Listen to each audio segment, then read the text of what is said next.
A company once valued at over $300 billion, with projects sprawling across more than 280 cities in China, suddenly stood on the edge of financial ruin. Evergrande wasn't just another real estate firm. It was a symbol of China's unstoppable economic growth. But then, almost overnight, the empire began to crack. Debt payments were missed. Construction sites were abandoned. Protests erupted outside company headquarters. How does a titan fall this hard, this fast? And more importantly, what secret was hiding behind all the glittering towers and booming headlines? This isn't just a story about one company's collapse. It's a window into the fragile foundations of one of the largest economies in the world. If Evergrande can fail, what else is at risk? The answer to that question might shake far more than just China's property market. And it all begins with a promise that was never meant to be kept. It all began with a man named Xu Jiayan, born into poverty in the dusty fields of Henan province, who would go on to build an empire that touched nearly every major city in China. In 1996, with just a few million yuan and a burning ambition, Xu founded Evergrande in Guangzhou. At the time, China was in the midst of an unprecedented urban expansion, with millions of rural citizens moving to cities and a rapidly rising middle class desperate for homes. Xu saw the opportunity and moved faster than anyone else. He launched project after project, often pre-selling apartments before a single brick was laid. Evergrande didn't just sell real estate, it sold status, lifestyle, and the Chinese dream. With flashy advertisements, celebrity endorsements, and luxury marketing campaigns, the company created an aura of success that captured the public imagination. It wasn't long before Evergrande became one of the largest private real estate firms in the country, boasting over 1,300 projects across more than 280 cities. The company's success turned Xu into a billionaire and Evergrande into a national icon. But Evergrande was never content with being just a real estate company. It expanded aggressively into unrelated sectors: healthcare, electric vehicles, theme parks, even professional soccer. Xu Jiayan envisioned Evergrande as a conglomerate, not just a developer. These moves dazzled the market, but they weren't built on sustainable revenue. They were built on borrowing. Still, in the early years, the formula worked. China's property market was booming. Local governments relied on land sales for revenue, and the appetite for new housing seemed insatiable. Evergrande was rewarded for its speed and scale. Banks lined up to offer loans. Investors lined up to buy its bonds, and ordinary citizens rushed to buy apartments, often paying in full years before completion. By 2010, Evergrande was listed on the Hong Kong Stock Exchange, raising hundreds of millions more. Xu Jiayan celebrated the IPO with lavish parties and extravagant promises. He became a symbol of the Chinese rags-to-riches narrative, a man who had risen from nothing to command one of the most powerful companies in Asia. But the very speed and scale that propelled Evergrande to the top also became its greatest vulnerability. To maintain its rapid expansion, the company needed more and more capital, and the traditional avenues, home sales and bank loans, weren't enough. So Evergrande started building a financial machine that would eventually spiral out of control. At this stage, very few people saw the cracks forming. From the outside, the company was still growing, still winning awards, still being praised as a model of Chinese entrepreneurship. But inside, something far more fragile was taking shape, a system that relied not on profits, but on perpetual motion, where the past was paid for by borrowing against the future. And no one, not even Xu Jiayan, seemed willing to slow it down. To keep the machine running, Evergrande turned to one of the most aggressive and dangerous financial strategies in corporate China, borrowing at every level from every direction, with little regard for how it would all be repaid. The company took out massive loans from state-owned banks, issued high-yield bonds on global markets, and launched a dizzying array of wealth management products that promised lucrative returns to ordinary investors. These weren't sophisticated hedge funds or large institutions. Evergrande sold these products to shopkeepers' retirees, even their own employees promising double-digit annual returns if they simply trusted the company.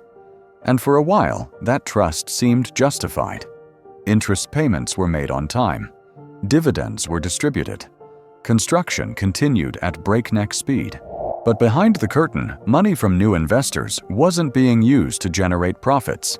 It was being used to pay off earlier obligations, a classic hallmark of a Ponzi-like structure. Evergrande's revenue model became dangerously dependent on pre-sales collecting cash upfront from buyers for homes that hadn't been built yet. That money didn't go toward completing those homes, it was funneled into acquiring more land, launching new projects, or plugging other financial holes.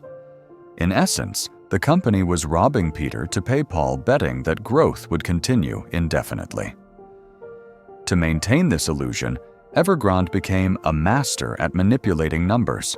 It created layers of shell companies and off-balance sheet entities to hide debt. It inflated asset values to secure more loans. It counted future earnings as current revenue and pushed liabilities into subsidiaries. The goal wasn't transparency, it was survival. And the system rewarded this behavior. Local governments supported Evergrande because it boosted GDP and created jobs. Banks kept lending because the company appeared too big to fail. Investors remained blind because the returns were still flowing. Even global rating agencies were slow to react, continuing to grade Evergrande as creditworthy long after the cracks began to show. At the same time, the company's empire grew bloated. Billion-dollar investments were poured into vanity projects with little strategic logic, theme parks that barely opened, electric vehicles that never made it to market, and a soccer club that burned through hundreds of millions. These ventures weren't just distractions. They were financial sinkholes draining precious capital away from Evergrande's core business. Yet Xu Jiayin pushed forward, insisting that diversification was the key to building a world-class enterprise. By 2020, the company's total liabilities had ballooned to unimaginable levels, estimated at over $300 billion. But as long as the money kept flowing, the illusion held. No one wanted to ask what would happen if the music stopped. And then, without warning, it did. The collapse didn't start with a dramatic headline or a sudden bankruptcy filing. It began with silence, missed payments, vague statements, and nervous investors. In early 2021, Evergrande began defaulting on interest payments for its offshore bonds, triggering alarm bells across global markets. These weren't isolated incidents. They were the early signs of a financial system buckling under its own weight. Suppliers stopped receiving payments. Employees complained of unpaid wages, and construction sites ground to a halt across dozens of cities. Buyers who had already paid in full for homes found themselves staring at empty lots and rusting scaffolding. Fear spread quickly. Videos emerged online of desperate investors, many of them elderly, protesting outside Evergrande's offices, demanding their money back from the wealth management products they had bought into. The public outrage was raw and loud, something rarely tolerated in China. Meanwhile, Evergrande's stock price collapsed. From its peak, the company's market value fell by more than 90%, and the price of its bonds plummeted to junk territory. Global investment firms who had once viewed Evergrande as a golden ticket into China's real estate boom were suddenly facing massive losses. Credit rating agencies scrambled to catch up, issuing a series of downgrades that further restricted the company's ability to raise funds. Banks began pulling back. The once endless stream of cash dried up almost overnight. Inside, Evergrande panic set in. The company attempted to offload assets, sell stakes in subsidiaries, and delay payments wherever possible. But the damage was already done. Years of unchecked borrowing and financial engineering had left the company with no room to maneuver. Even worse, Evergrande's obligations weren't limited to banks and bondholders. It owed money to thousands of small contractors, local governments, and ordinary citizens. The ripple effects were enormous. Cement companies, steel suppliers, and appliance manufacturers, many of whom depended heavily on Evergrande, began laying off workers.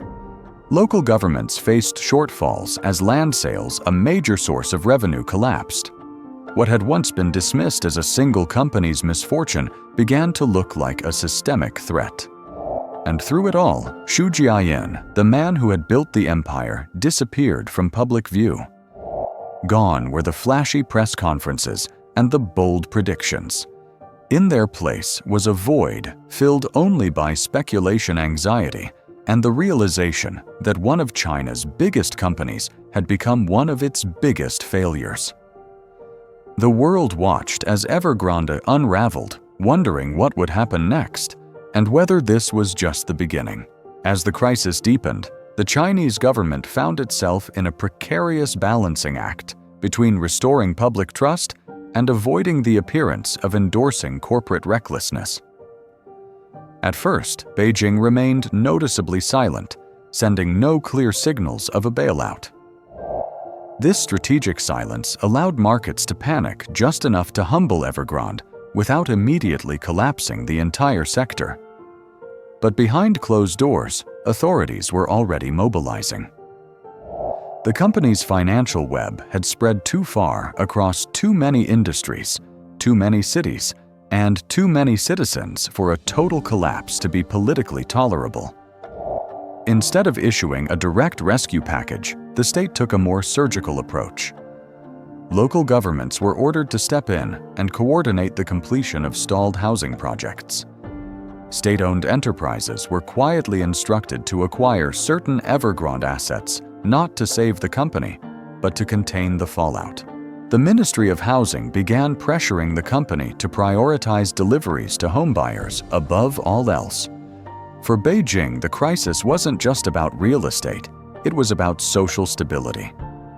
Angry homeowners, unpaid contractors, and disgruntled investors posed a far greater threat to the Communist Party than Evergrande's balance sheet ever did. Meanwhile, Xu Jiayin was summoned by regulators and eventually placed under what many described as residential surveillance, a euphemism for house arrest. The message was clear: Evergrande was no longer in the driver's seat. Beijing would dictate the terms of its slow-motion dismantling. In parallel, the government tightened regulations across the property sector. The Three Red Lines policy introduced earlier to curb corporate leverage was now being enforced with unflinching rigor. Other developers began scrambling to deleverage, fearing they might be next. Investor sentiment across the entire industry plummeted. The property market, once the most reliable engine of China's economic growth, began to seize. Transactions slowed. Prices dipped. Confidence was shaken. And while Evergrande remained the headline, the real story was larger. A once celebrated model of debt-fueled expansion was being dismantled in real time, and the state was drawing a new red line. China was telling the world and its own tycoons that growth at all costs was over. The government's measured intervention may have prevented a sudden collapse, but it couldn't stop the contagion of fear. The era of unchecked real estate dominance in China was ending, and Evergrande's fall was only the first tremor in what could become a much broader shift. Evergrande's implosion didn't just shake China's economy, it sent shockwaves through financial markets around the world. Global investors, who had eagerly poured billions into Chinese real estate bonds for years, suddenly realized the rules of the game had changed.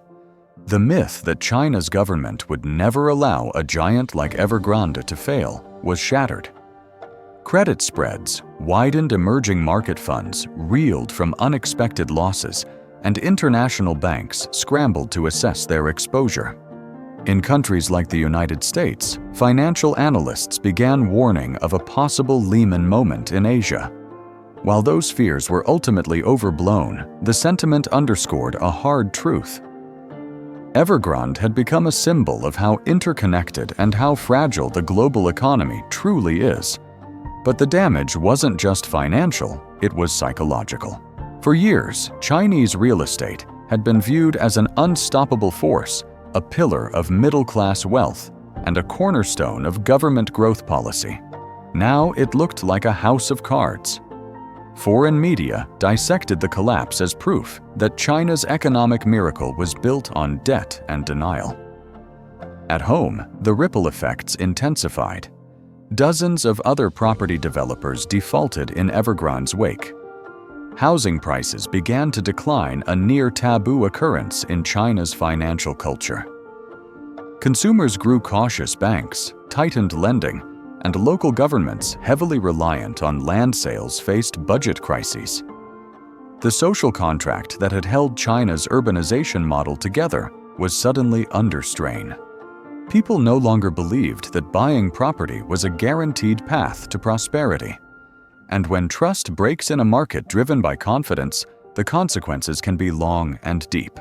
Evergrande, for all its size, became a cautionary tale, not only for corporate excess, but for the policies and blind optimism that enabled it. Around the world, companies, regulators, and investors began asking harder questions about leverage transparency and the limits of growth. Meanwhile, China began reshaping its economy with an eye toward reducing systemic risk. But the lesson came at a price. Evergrande's story isn't just about one company's fall, it's about the end of an era.